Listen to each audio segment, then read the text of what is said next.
Hey, what is up, YouTube? This is Smitty. In this video, I'm going to dive into the idea that B-complex vitamins are super important for our metabolism. Now, I've had acid reflux for as long as I can remember, literally like when I was 4 or 5 years old.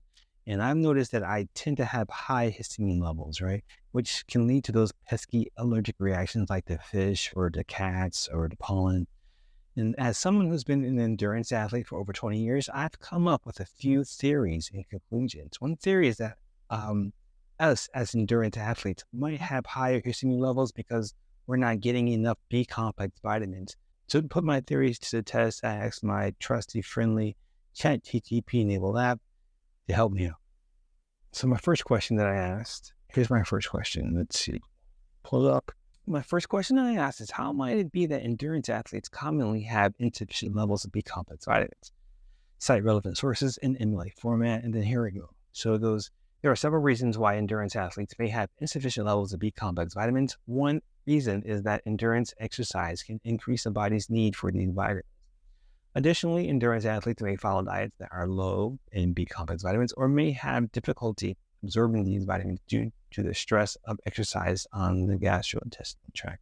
And then the next question I asked was, what role might enzyme deficiencies play in high levels of histamine? Cite relevant sources in MLA format. Enzyme deficiencies can play a role in high levels of histamine because enzymes are responsible for breaking down histamine in the body.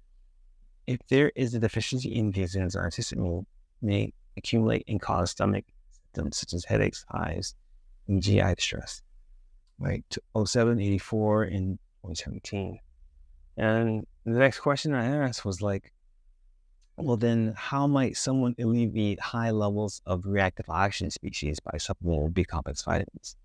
Right? So B complex vitamins can help alleviate high levels of reactive oxygen species by acting as antioxidants. Antioxidants neutralize ROS and prevent them causing damage to cells and tissues. B complex vitamins such as vitamins B6, B9, B12 are known to have antioxidant properties, right? There's more sources.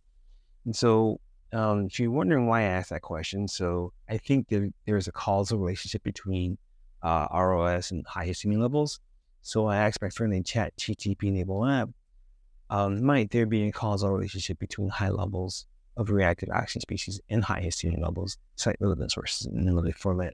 And I did this just so that I can confirm that there might be some validity to my assumption or theory.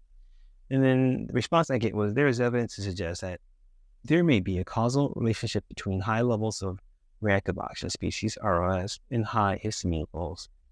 ROS can cause damage to cells and tissues, leading to inflammation and the release of histamine. Histamine, in turn, can cause the production of ROS, leading to a cycle of oxidative stress and inflammation. Now, those sources are pretty much recent, from 2018, and 2019, Kim, Karami, and Gao, respectively. And these sources discuss the relationship between ROS and histamine and how they can contribute to the development of various inflammatory diseases. And then the next question is, going back to my history as a kid, right, having this issue, cite relevant sources in the format.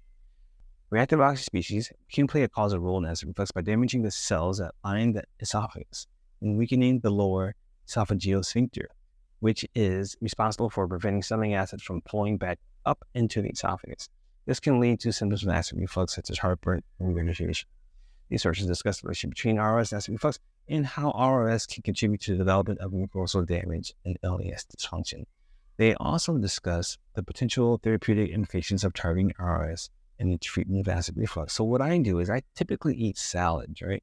I typically eat salads that are specifically targeted to enhance my mucosal layer in my gut, that mucosal damage is talking about here in some of these articles, right? So I typically eat romaine lettuce, cilantro, and parsley salads, and that's pretty much it. And every meal when I do that, I tend not to have high levels of histamine or acid reflux during the day.